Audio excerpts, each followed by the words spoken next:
Hello, everyone. Welcome to the series of Fireside Chat with the sports business, technology, education, and legal professionals. Our conversations will not only discuss the technical aspects of the business of sport, but will focus on the people in sport. Through these talks, we aspire to provide valuable information for those interested in the business of sport, hoping we create positive impact and make a difference, at least in one person's life, no matter who you are. I'm your host, Swati Bojaraj. I'm the founder and CEO of Propelathon Sports is Capability, a former international fencer for India, a former corporate lawyer, and a sports enthusiast. Without further ado, I would like to welcome you to our first talk, which coincidentally happens to be launched on the International Women's Day. This edition couldn't have gotten better than Miss Lucy Mills and Miss Meena Barot, the two women who have made a mark in the sports industry and continue to strive to create a positive impact by making sports more accessible, inclusive, and sustainable. Miss Lucy Mills has worked in football for 18 years now. She's been a player, volunteer, coach educator, project manager, researcher, consultant, founder, and mentor. She started her international journey in football in Ghana, worked on the social legacy of FIFA Men's World Cup 2010, eventually at FC Barcelona Foundation, managing sport, health, and educational programs and partnerships worldwide, bringing to life Mes que un club motto of the club. And today is building Ready Sport Global as a founder and chief analyst, a tech and innovation company that collaborates with athletes, sports organizations, technology companies, and events that drive business and community impact. She has also collaborated and worked with leading organizations such as Beyond Sport, Women Win, and Child Rugby Fund. Welcome to our fireside chat, Lucy. Thank you so much for joining us. Thank you so much, Swati, and it's really great to be here and fantastic initiative and great to be on with Meena as well. Thank you, Lucy. With Lucy here today, we have Ms. Meena Barot, with about 26 years of experience in the microbiology and sports industry. Meena has been an athlete all her life. Hailing from a very humble background, she dreamt of traveling the world, being a triathlon athlete, and giving a TED Talk someday. And all of her dreams came through pure persistence, passion, dedication, and love for what she does. As I say this, I'm certain you would have thought, how did she make it happen? You must have also thought that couldn't be easy. Yes, it wasn't. I'm really excited to learn more about this journey today. Over the 26 years, she worked for multinational corporations, led international teams, gave up a corporate career, and ventured into the business of sports. And today is the program director of sports management at KJ Sumaya Institute of Management, one of the leading educational institutions in India. Welcome to our talk, Meena. Thank you so much for joining us. Thank you so much, Swati. It's a pleasure being here. Thank you so much for inviting me on your very first podcast, and I wish you all the best. Couldn't be prouder than this. Thank you. Thanks, Meena. So, as we were discussing, we've kind of thematized into 4 to 5 sections. The first thing I'd really like to ask both of you is why sport, right? Meena, do you want to kickstart the discussion by sharing your experience with sport and what's your relationship with sport has been and what sport means to you? Correct. Sports is life, for me. Since I think since childhood, I grew up in a family where dancing and singing used to take precedence over other activities. Somehow I was the oddball out in my family of three daughters, where I was very passionate about sports. It just happened. I didn't realize it. I was playing badminton at a very young age, and then I was an athlete. Like, I used to run. So sports day was the big thing for me. But a typical Indian family where sports never take precedence over studies. So once you cross a certain high school level, I was asked to focus on the studies, and sports is not something that actually brings bread and butter at home. So I had to give it a backseat, and I just focused on my studies. But once you are a sports person, you will always remain a sports person. So even though while I was studying, I started working, I never gave up on my sports, or let's say even fitness. So I continued in some way or the other. So it's been there as a part of my life. I don't think so there's a moment, I don't think so I've gone a month or two at a stretch without doing any kind of physical activity all my life. So for me, it is life. Yeah. Interesting. Thank you, Meena. So, Lucy, what do you have to say? You say you live football and you breathe football, right? So, what are your thoughts on this, and why? Is there something that you would like to share?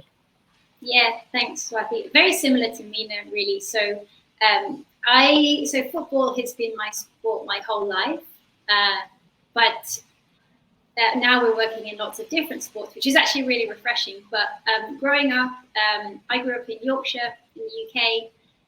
Loved playing. There weren't many opportunities to play, and it was sort of the early years of the Women's World Cup with the legends like Mia Hamm.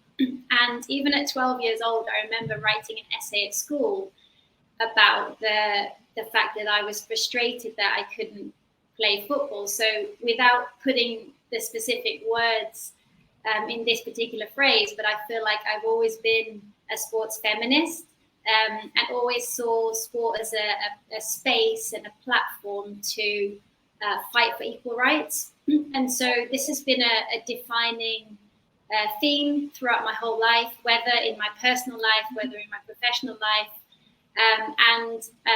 As you mentioned in my introduction, I've had lots of different roles in football and lots of different experiences, and had the privilege to travel to lots of different countries, and whether that's as a fan or a coach or a program manager. So really enriching, the possibility to connect with so many wonderful people like both of you today. While that, yes, we have a lot of work to do, we've got a lot of activism, and we're constantly fighting and we're constantly hustling. And it is challenging at times, but it's also such an energizing space. And I think that's the thing that keeps me motivated. And as I say, now that we've branched out into different sports, in rugby, in triathlon, in basketball, I'm also curious and learning about these new spaces. And so I think it's a mix of activism and energy for me. Wow, thank you so much for sharing. Like when Meena was actually mentioning that, a lot of times, at least in her case, she had to pick and pursue sport as not for a career, but because that does not bring bread and butter, as she was saying, right? So but something similar for me, right? Like I was playing till age 17, fencing, thick and thin, every day, like 5 to 6 hours training. From there, making it to law school, and overnight everything changed. And it was such a big adjustment. It was a very, very big adjustment for me to like actually imagine a life where sport would not be a very important part of my life. So today, when I speak to a lot of people in the industry, right, especially back home, when I connect with people, maybe they're developing technology companies, or maybe they are just like finding, giving up, jobs that they're pursuing and entering the sports industry. One thing that they all say is, we're really passionate about it. We want to come back and make a life out of sport, associated to sports business, right? And that's the reason why I kind of also decided to give up everything that I was doing, then did a master's and started something from scratch, out of nowhere, right? So for me, I think for me, sport has been one constant, no matter which phase of my life it has been. And I have been, personally and professionally benefited out of sport for my physical and mental well-being, as well as in managing my relationships with people. I have a fight with a friend, with my partner, whatever. I just go for a run, come back. I feel so much more better, and I just want to and then I'm able to manage or get work done well, right? So, do you think, Lucy and Meena, like either of you can go in and answer this question? Is there a lot of important? There are so many other capabilities that sports brings to us, and how do you think we as individuals in the business, popularize this for those who are not really supporting the ecosystem? What are your thoughts on that? And Who wants to go Okay. first? Lucy? I think I can share something here. So, just like how you shared, sports is not just physical fitness, it's more of mental fitness. Now, for me, what happened, like I had a break, in from sports and more focus on studies. And then I went into corporate. I was in China for a couple of years, and I was purely working in corporate, okay, a pharma industry.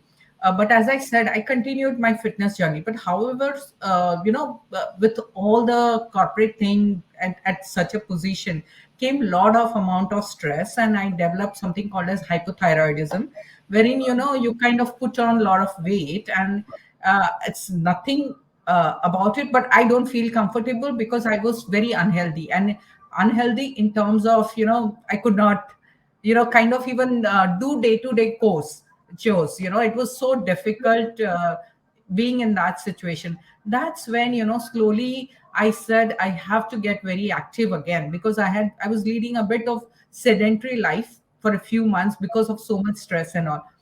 And once I got into it, and the difference it made mentally, because of that stress, your nature, you are angry over smallest of things and all. But once I started getting back to my routine, that whole thing changed, and one thing led to another. Just that journey that started since in somewhere around 2005 2006, while I was in China, it just one thing led to other, and I started doing triathlons once I came back to India. So I just could not give up on it. And then I started cycling, and I was cycling to work. So I started, it's not that you have to pursue sports. I made it my daily life. Rather than going by car, I started going by cycle. Okay. And then got into other things, running, swimming, etc. And that's how I made it my daily life. So it's become a daily thing. And that actually helped me mentally. So I feel, that changed. And once I came back, I quit my corporate because I wanted to pursue this, and I started doing part time. And see my luck that your passion just doesn't leave you once you pursue it. That KJ Somaya Institute of Management was launching MBA Sports Management program.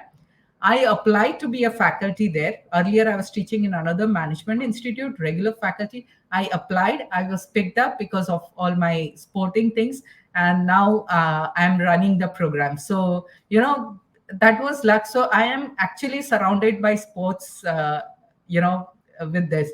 And what happens is every single day I go to work, I'm following my passion.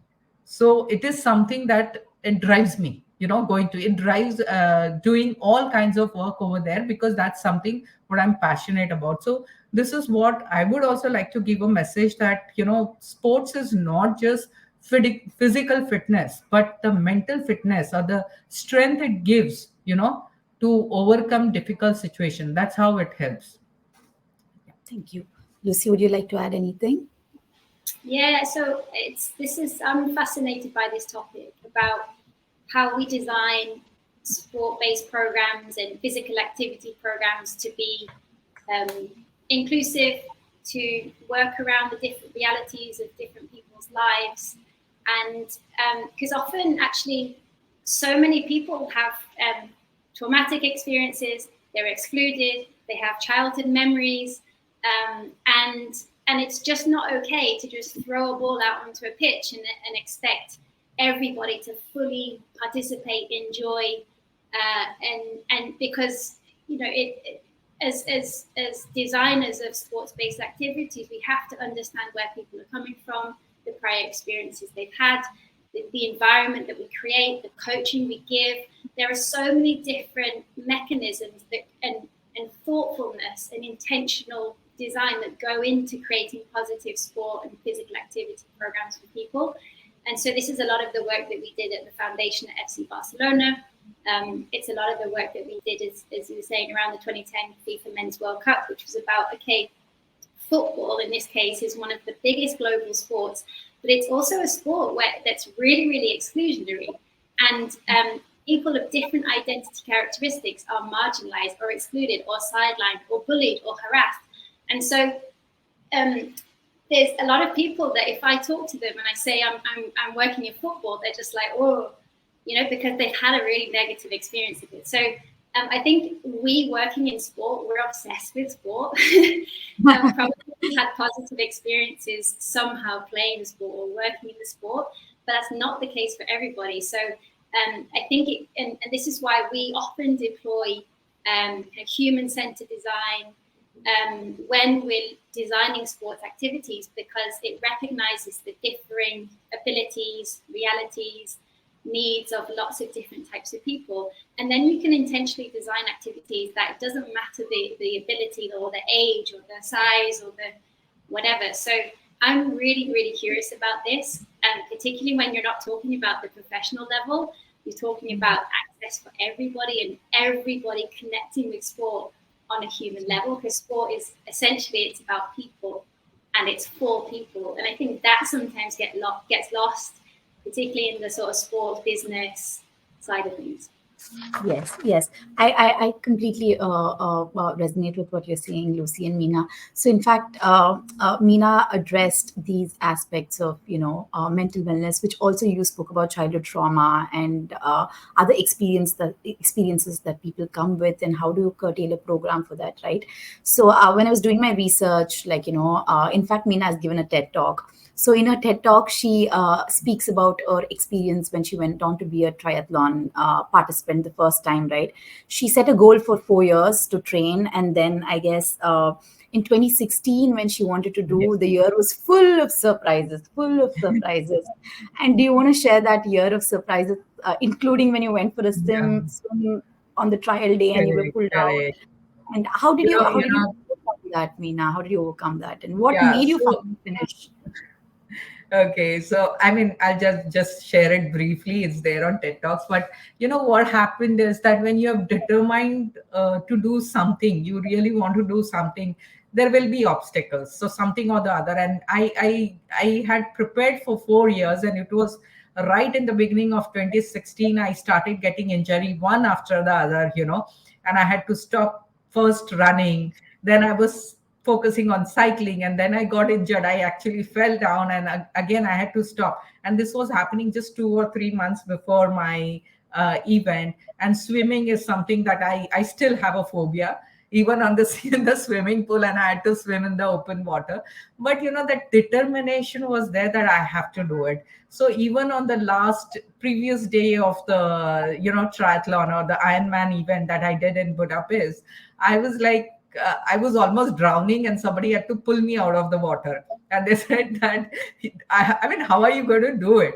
And one of my associate over there in Budapest, a local person, so he saw me running 2 days before the event. I was hardly able to run even 15 kilometers, and he was like, Meena, are you sure you're going to do an Ironman? I mean, 3 days later, I said, yeah, I'll do it, because I was having this foot injury. But that's something about nothing else in the world will give you that kind of mental strength which your sports gets you. So it was that particular day when I set out, I said, no, this is now or never, and I have to do it.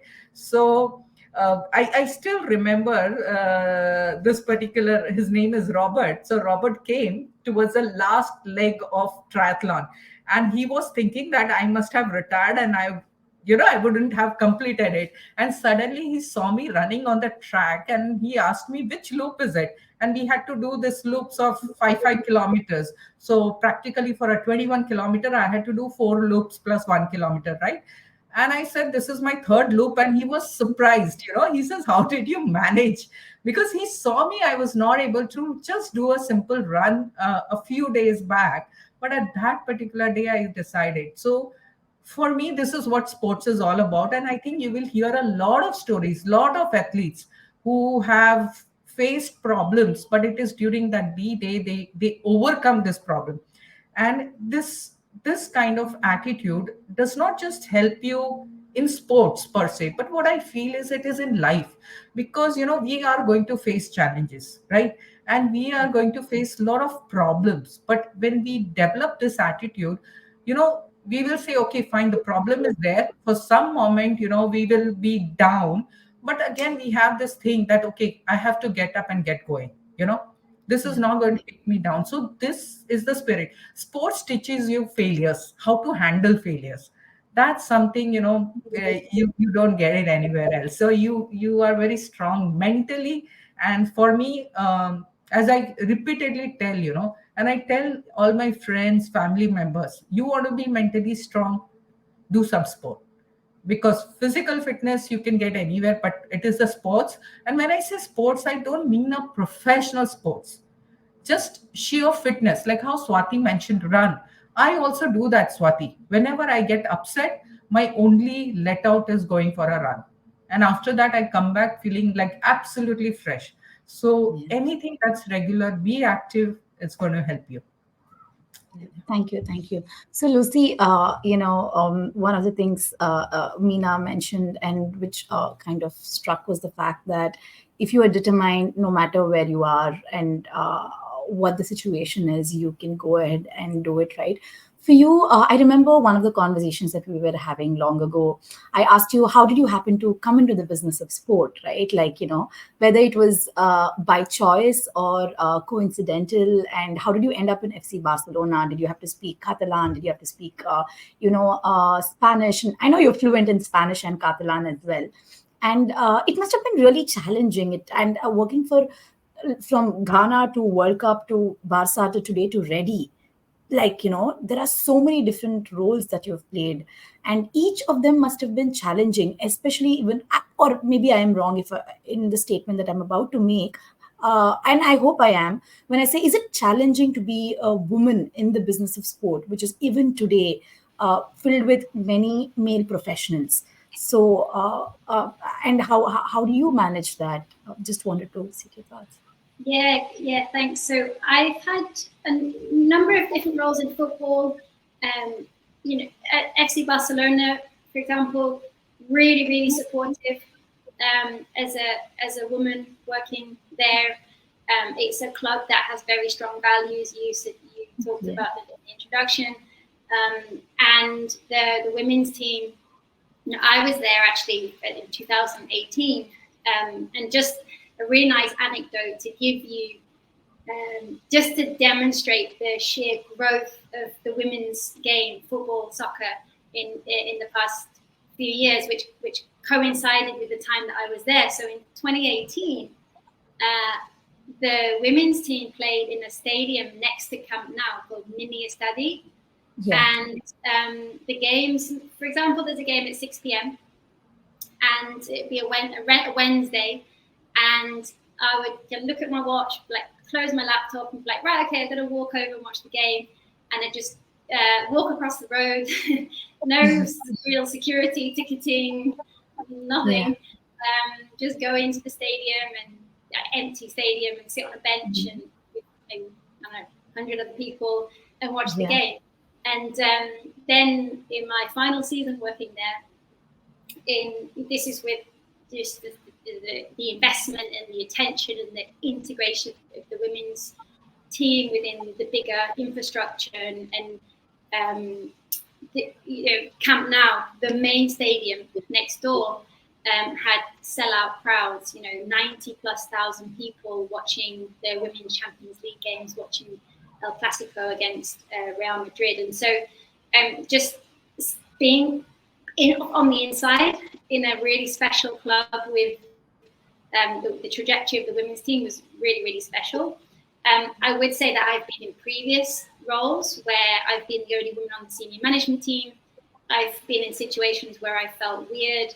I felt like I couldn't be myself. I felt like I just had a confidence crisis, and very stifling environments that weren't embracing different perspectives. And so, I've had these different experiences in football, and they've accumulated. I've learned from those experiences. I've built allies and networks with other women outside of those roles, spaces, which I think is really important for women working in the industry, because you can feel quite isolated. And then right now, actually at Ready, I have a business mentor slash friend slash idol, who's a woman 10 years my senior, who has been in business. She's had her own companies. She's just the most incredible human being, and I'm learning from her every day, and she challenges me and she questions me, and really, the company wouldn't be in the place that it is without her. And so I think that's, there's something in there for everybody as well, that women in the sports industry, we're often connecting with other women in the industry. And I think the more that it's like giving and paying it forward, because there's always other women who are helping us as well. And so I like to think that I'm supporting young women, up and coming women in our industry. And then I'm also receiving incredible support from women with different experiences, and also outside of the sports industry as well. So I think, support is crucial. But yeah, I think that's my main takeaways there. Yeah, I understand. So, as you're speaking about support, right? So, one of the things that generally is spoken in the dialogues of gender in sport is how women's sport, irrespective of which sport it is, like a lot of women professionals are activists, not just professionals, but also activists. And they support causes, and they are always trying to make a point, even for sponsorship deals, like the whole thing that happened during the FIFA World Cup when the women's FIFA World Cup. For me, it was just like FIFA World Cup in my head. Okay, women's FIFA World Cup, right? Like 2023, Australia, New Zealand, the whole dialogue around sponsorship, and whether a brand which does not really support indigenous members of the community, or as not treated the indigenous community right, should be a brand sponsoring the Australia, New Zealand, or the women's team, or the whole World Cup in itself, right? Dialogues around that have been very interesting and stimulating. But for me, one of the most recent things that kind of really appealed the most to me was during a La Liga game, Lucas Ocampos was mistreated by one of the minor fans in the stadium, where his finger was stuck in the backside and everything, and there was a lot of criticism. And when this happened, the player himself came out and he expressed, if only this happened in a women's game, the kind of outrage and the kind of response would be so much more different. Only because it happened in a men's game, it is much lower. I hope La Liga takes some action. This is a statement that he makes, one. And which is, I agree with him, probably the situation is true. What struck out for me is a female football leader actually wrote about this on LinkedIn, and she expressed her support, stating, irrespective of gender, players' rights are players' rights, human rights are human rights. I mean, which I think is really beautiful. When I think it's because I don't know if it's the perception that women professionals are activists, or it is for that reason, or because we empathize a lot with the situations happening around us, right? What is your take on this? Is this just a misconception, or is it just that we are really socially aware and really want to bring that awareness across board? And sport is a great medium to do it, because you do a lot of that work as well, Lucy. You're very outspoken about player rights irrespective of gender. So wanted to ask you your views on that. Yeah, I mean, there's just no place for harassment, sexism, homophobia, exactly, racism, any kind of discrimination in sport. And it's just sometimes, particularly in men's sport, it's just a space that just goes unchecked sometimes, and has historical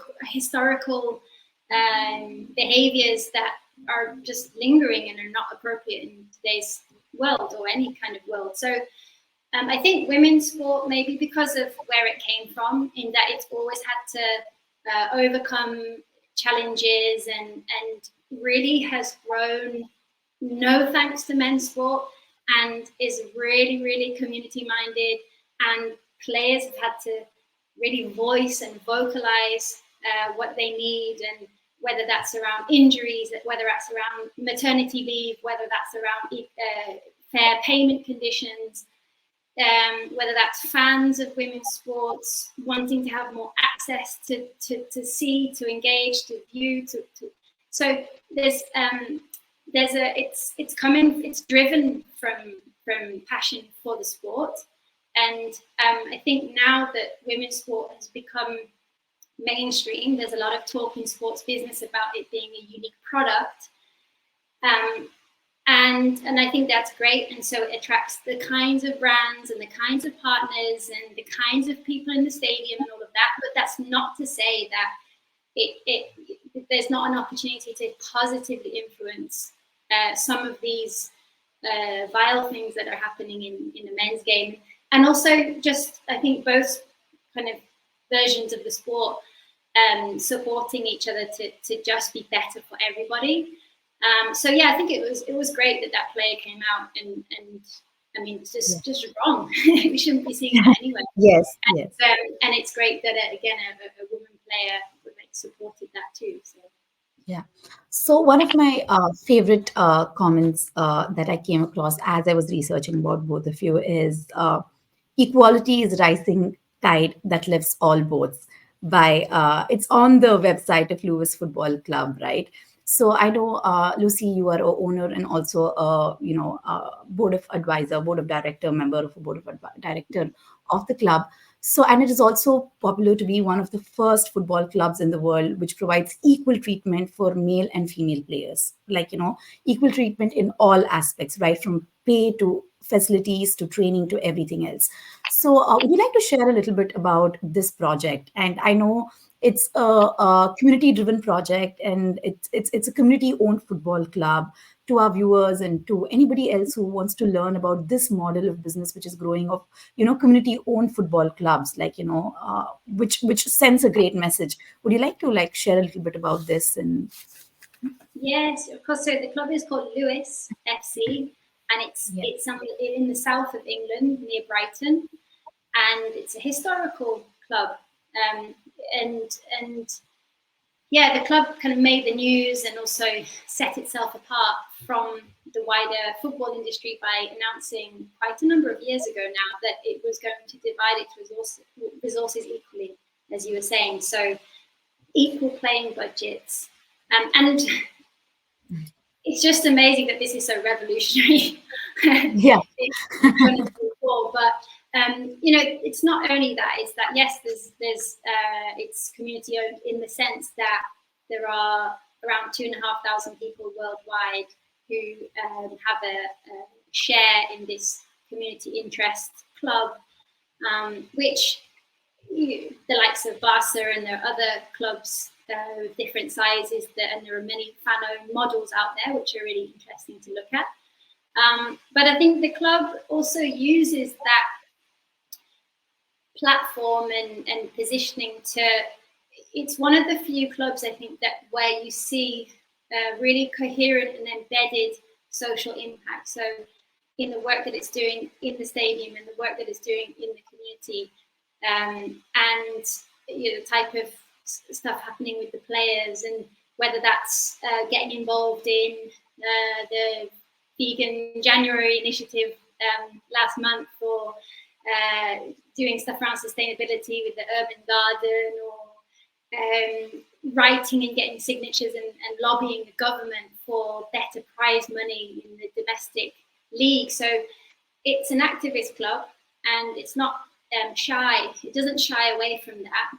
And as a result, you get the types of organizations and sponsors that are also aligned with that purpose and value. So there's one of the big sponsors is Xero, which is an accounting software global company, and their whole mission is about supporting small businesses. So they see Lewes as a small business, and they activate that in different ways. And you can actually just Google some of the campaigns that they've been doing. You mentioned sponsorships, of course. So yeah, that's a little bit about Lewes Football Club, and it would be great to see if anyone's watching, listening, become an owner. It's around £50 a year, and it's really fun. And B, if you're running a football club or working in a football club, maybe there's some things that you can also take away into your own club from them. So how effective is the decision making on the application? I mean, I believe all the owners can vote on the app on the decisions, and is it again majority and one share, one vote? I think that's the philosophy as well. Has there been any conflict or any practical issues in managing that? Because there are so many people from across the world. I saw the map, and the map shows there are people from almost all continents. And like when I saw the Indian map, like every region of Indian map as owners of FC Lewes, and I was like, wow, I had no idea about that till I saw the map. So was Yeah, it? yeah, yeah. And I think when you open up democratic decision making, of course, you're going to have different perspectives and conflicts and so on. And it's probably a big challenge and maybe sometimes headache for fan-owned community models. But I think there's always this sense of consultation, listening to fans, getting a consensus in key decisions of the club, whether that's around a recent investment decision, or different approvals. So yes, I mean, I think that's when you open up to actually listening to fans, you're going to get lots of different opinions, but there's transparent ways of administering those votes and so on. Thank you, Lucy. So Meena, like this brings me back to how you are today as a sports a program director for MBA in sports management, KJ Somaya, right? So even today on LinkedIn or in person, when I meet professionals back home, be it lawyers, including sports lawyers, right? Like, because I mostly know a lot of lawyers back home, including sports lawyers, they're mostly male professionals. So, like, how challenging is it for you to, lead a sports MBA program in one of the leading, management institutions of the country, and manage, relationship with so many people who may look at it from very differently than you would, one. And secondly, also, like, before you answer that, I have one more question. Like, the recent, just few days back, we had the Indian women's badminton team winning the Asian championship, like winning the first ever title trophy one. And we also have so many female athletes in the country outperforming male athletes. And this is just a stark reality back home. Like, the female teams beat badminton, wrestling, weightlifting, hockey, yes, both the teams. And of course, cricket is an exception. I wouldn't consider cricket now, but also Indian women's cricket team is doing very well internationally. And fencing, the sport that I play, the first Indian fencer to ever qualify for Olympics is a female fencer. Uh, so many things like that, right? Like across sports, across different categories internationally, the women teams are doing much better, but there's a lot of fan following for the men's teams. Like, so, like, and you are dealing with that on the ground day in and day out. So what's your view been, like, experience been more than anything? Okay, so as far as my own challenges goes, frankly, I think I'm one of those lucky person. I should say that the organizations that I worked for, even in when I was in corporate, my being a female never came into the way that she's a female, how she's going to lead. So while I was in corporate, it was purely based on competency. Once I proved it, there was no issues. I would thank KJ Somaya Institute here. They are like very supportive. There is, again, there is nothing like a male or female. Most of our program directors of various different programs, most of them are women. And in education industry in India, you will see many of the places, women Mhm. take a front seat. So in that matter, I don't think so. I personally faced any challenges because I had my sporting background. They looked at my competency and they asked me, and I said, yeah, I can take over the role. As far as the industry goes and as far as the student goes, I still see the women or the girls, they are reluctant to take this thing, admissions in MBA sports management. And their concern is what is there in it for us, what is our future. Because yes, it is a male dominated industry just like any other industry, but Swati, things are changing. And earlier when we talked about women in sports, we could just pick up one particular sport, probably badminton, or probably when Sania Mirza came, we talked about tennis. We heard Mary Kom, then we started talking boxing. And then when you start looking at Deepa Karmakar, and we had gymnastics, then we had Hima Das, and we started talking athletics, and then we had Paralympian Sheetal Devi, and we started talking archery. So when you look at women, and I don't remember which particular Olympics it was, that most of the gold medals were coming from the women. Yeah. All the gold Yeah. medals almost came from the women in India. So you see that, no, not only the athletes are growing, women athletes in India are doing very, very well.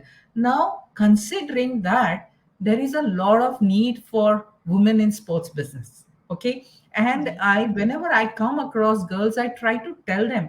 In fact, I know that there are certain corporates who approach me for, placements. The sporting organizations, they specifically ask, do you have female students? Because they have this sector, they have people coming, the women, and they need women leaders to, kind of run the show over there. So there is a demand for it. Things are definitely changing. Yeah. As you said, we were earlier used to talk about only IPL, Pro Kabaddi League, ISL, but today just see the women's IPL league has changed it. It's the second most expensive league in the country. I mean, what more can one ask for? And similarly, you see badminton leagues are coming, hockey leagues. India did so well in hockey, the women's team. So we are seeing a sea change. And having said that, the change is not happening only at the athlete level. When we talk about sports business, see, when we say women in sports business, the first name comes as Neeta Ambani leading the Reliance Foundation. But apart from Neeta Ambani, we also had, we have Dipti Bopaya. She's the CEO of Go Sports Foundation, big organization. But these are big names. I'll tell you, since I was also looking out for, on LinkedIn, I used to check out profiles. I came across such interesting profiles. I have one faculty. She is only 23 years old. She's Raina Ambani, and she did her sports engineering. Her passion is for sports, just like both of us. She used to play sports in her young age. She did sports engineering from Loughborough University, came back, started her own organization. She's into merchandising and sports tech. Okay. So she's like, these are some of the names. When I start quoting, I was just reading about it, and there is one 18-year-old girl, just like how Lucy said that, she was into football, she did not find many female in football. This girl is from Surat. Okay. And Mhm. what she did is that, she's just 18-year-old Khushi Shah, a national level football player. And what she found is not many girls are there. She created her own organization. This is as recent as, like, a year back. And and it's called as Surat City Football. Okay. Mhm. So that way, I also read through, there's another lady who started the art of sports psychology, especially focusing on women in sports. So many Mhm. people, there are people who have started into, there is a organization called Sports 4, which is a dedicated sports channel started by a woman entrepreneur. So you Mhm. see lots of women. So now sports, in India, sports business is not limited to athletes or coaches, women athletes or women coaches, but it's gone beyond that.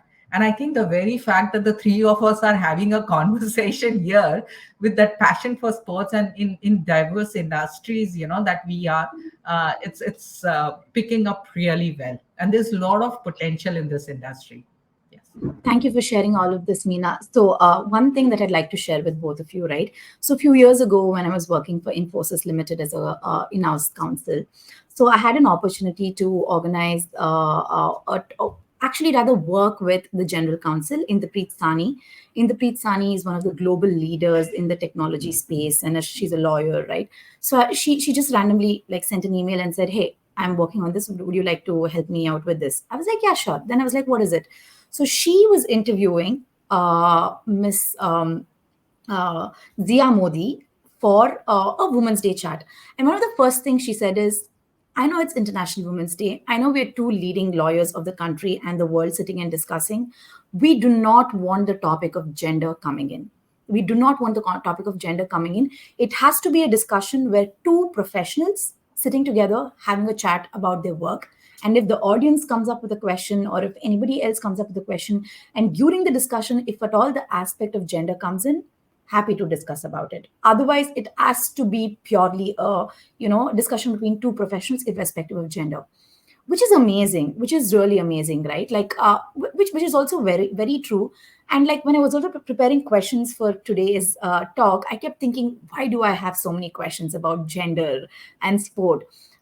There is I mean, like at the grassroots level and at, when you look at player rights and the way the ecosystem still functions, and there is a stark difference in comparison to other industries, which is something that I think we really need to acknowledge. And that's exactly why it is important for us to have these discussions.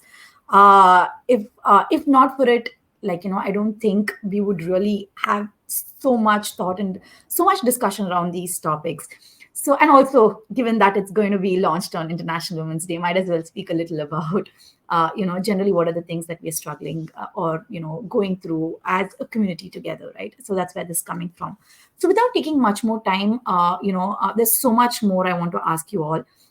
But what I want to understand is, what are your views about India becoming a potentially global sporting hub? So, Lucy, I know you're sitting in Goa right now and you travel to India quite a bit. So let's get started with you. What are your thoughts? Is this sentiment that we all feel back home really validated internationally, or it's just something that we are dealing with because we're really passionate?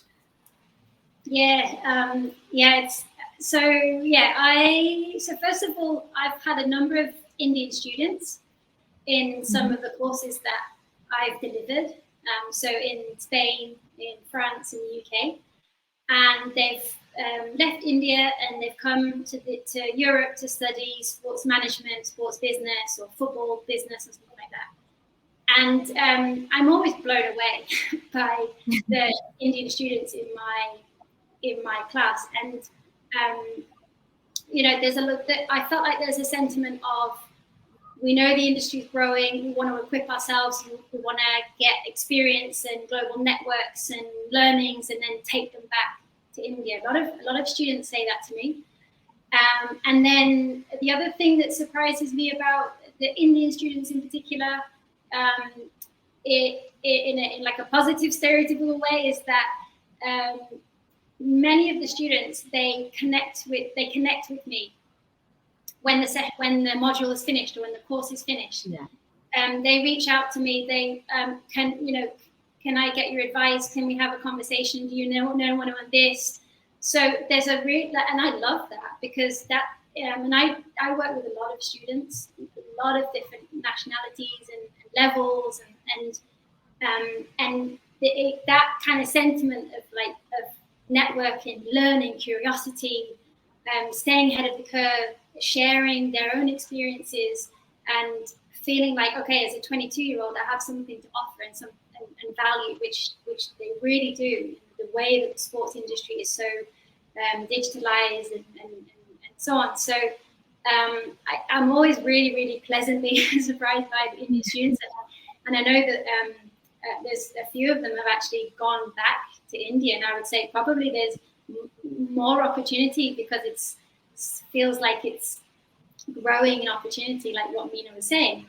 And then the other kind of reflection I have is actually, I kind of wonder in a way, of course, it's always great to study overseas, but I remember having a conversation with one girl, and I said, listen, like everything that you're looking for, I'm pretty sure you can find it as well in India. You're kind of like going to be a trailblazer from the early, or, if you set something up now, you're going to be 5-10 years ahead of all those people who have gone overseas and then they're coming back. So that's like, I just love having these kind of conversations. I studied overseas in South Africa. The value of studying overseas is great if you can have the opportunity. The value of working overseas is great.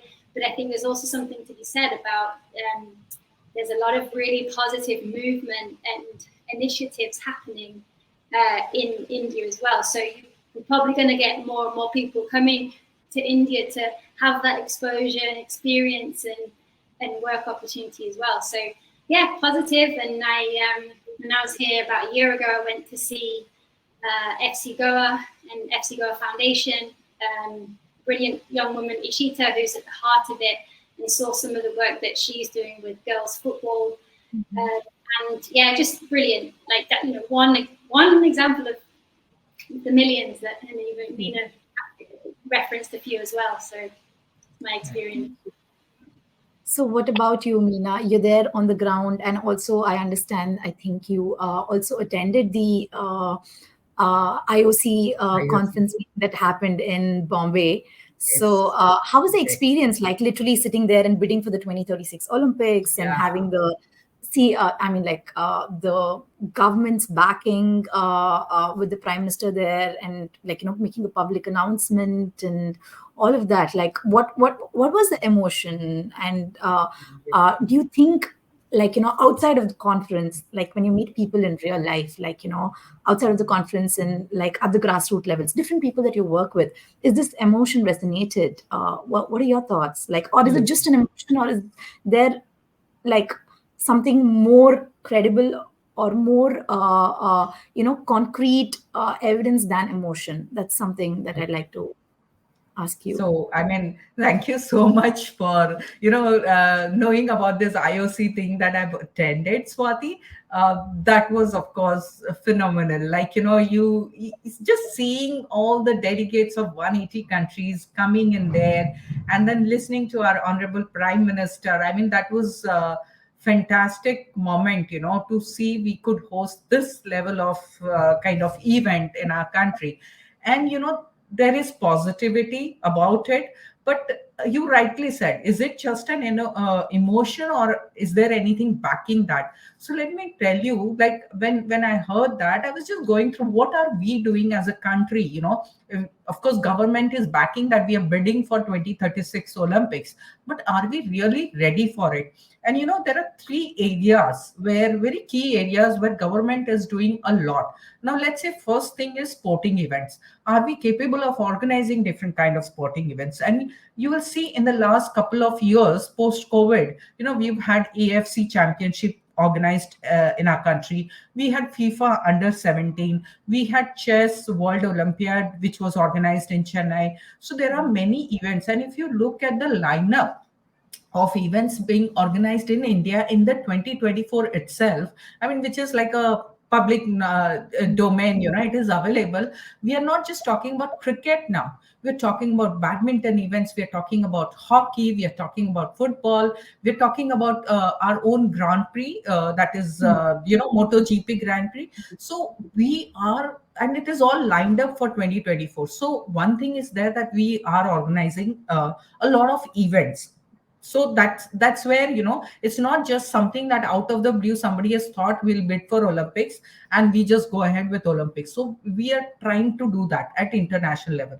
Now for that, organizing such scale of event, what is the next thing you need? You need sports infrastructure. What is government doing? And we are, I was just reading through it, there is something called as government is investing a lot of money in terms of Vishakhapatnam sports city they are planning to build. We already know Orissa government has invested a huge amount of money in terms of building up infrastructure for sports. There is a particular cricket stadium that's coming up in Varanasi, UP.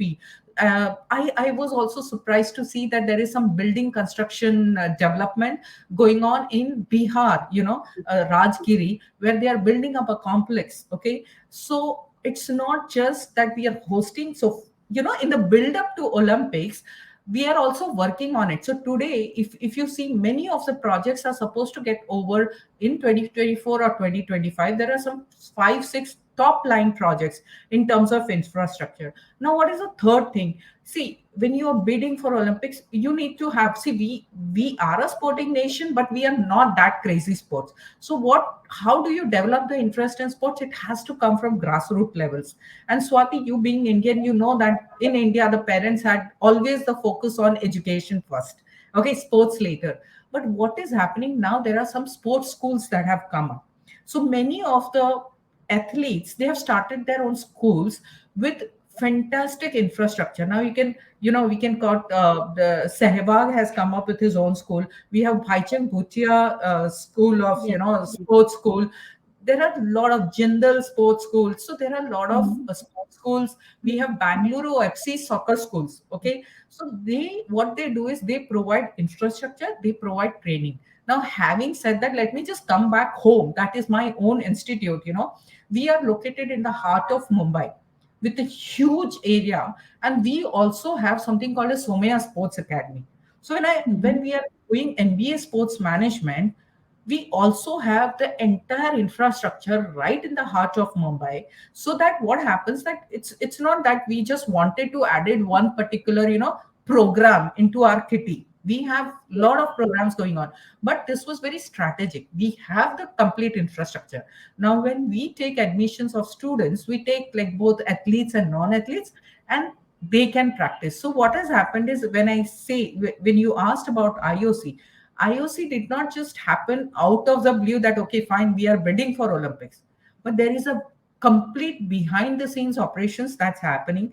We are seeing Mhm. the Narendra Modi Stadium in Ahmedabad. There are many other infrastructure works that's going on. So I am very much sure, seeing all this and reading about it, I know by 2036 we'll be at a different level, because more and more sports events, more and more children, pursuing sports, are likely to follow sports.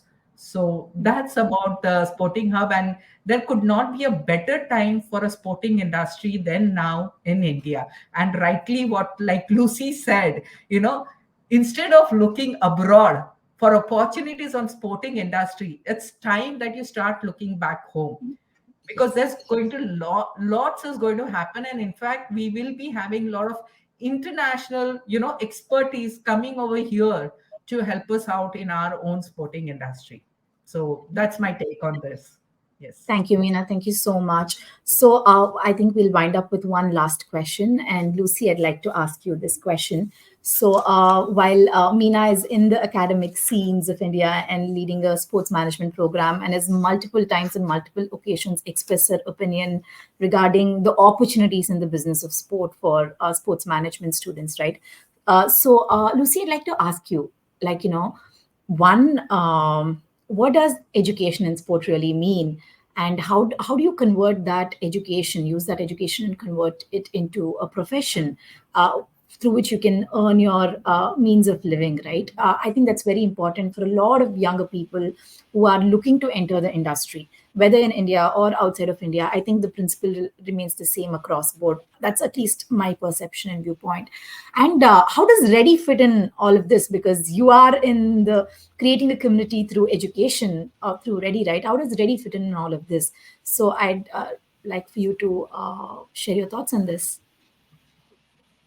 Yeah, I think first of all, the attraction to work in the sports industry is huge, and so you do see more and more students wanting to study different types of programs. And actually, so I've worked in sport for I'm 40 this year, so sort of nearly 20 years. And when I went to university, there was no program. Like I designed modules on the economics of soccer, on football and social and the sustainable development goals, on sport and innovation, so different types of modules. The modules that we deliver at Ready on emojis, on artificial intelligence in sport, blockchain in sport. I mean, we have a whole range of these exciting topics that are super relevant for the sports industry. But I mean, I didn't even study a degree in it because there wasn't such a thing 20 years ago. So it just shows how the industry has changed, and the educational provision to support people going into the industry has changed.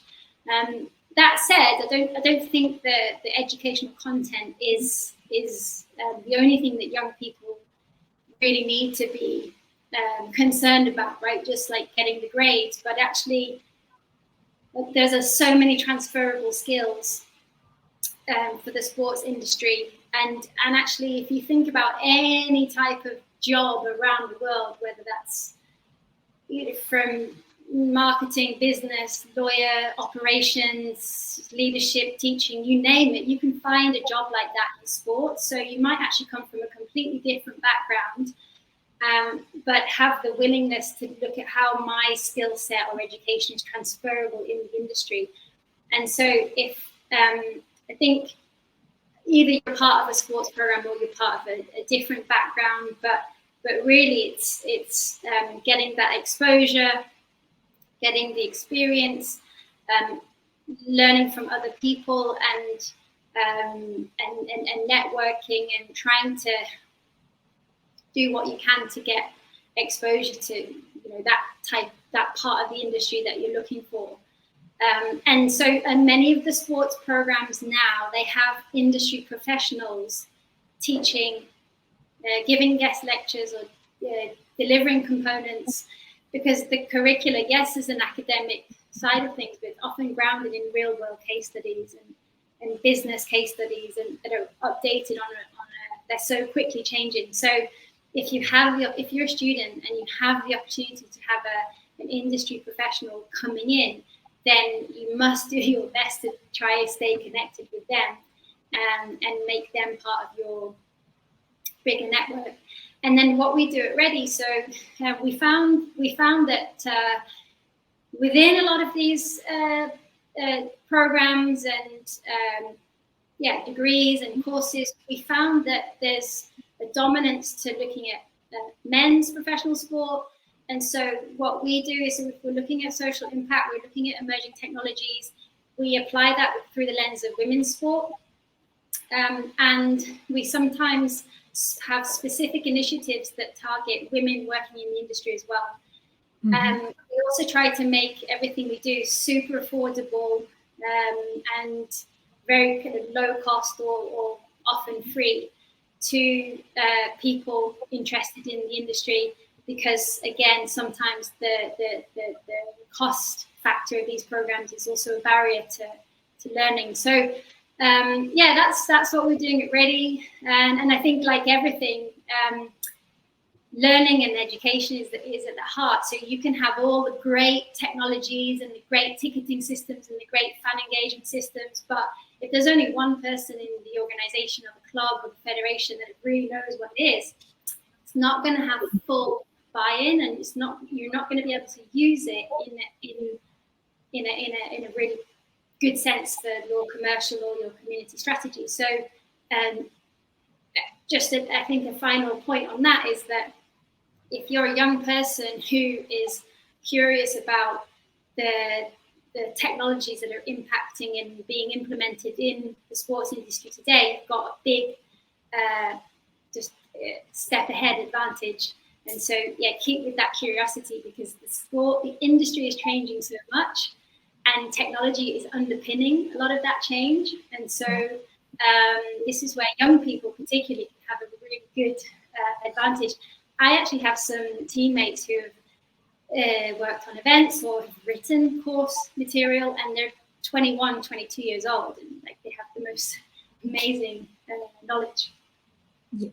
Thank you so much for sharing this, Lucy. I don't want to take more of your time. I'm sure we can just go on speaking, but I'd like to take this opportunity to express heartfelt gratitude to both of you for joining us today and recording this. And also, I'd just like to end it quoting both of you, right? Like Meena says in her TED Talk, choose your dreams and choose well. And I think the right response to that would be I live football and breathe football. And I hope this discussion really helps everybody who's living and breathing a sport and who have chosen that as a dream to pick up something and somehow contribute a little bit of value in their lives to their dreams and to their passion. And this would not have been possible if not for both of you joining in. Thank you very much.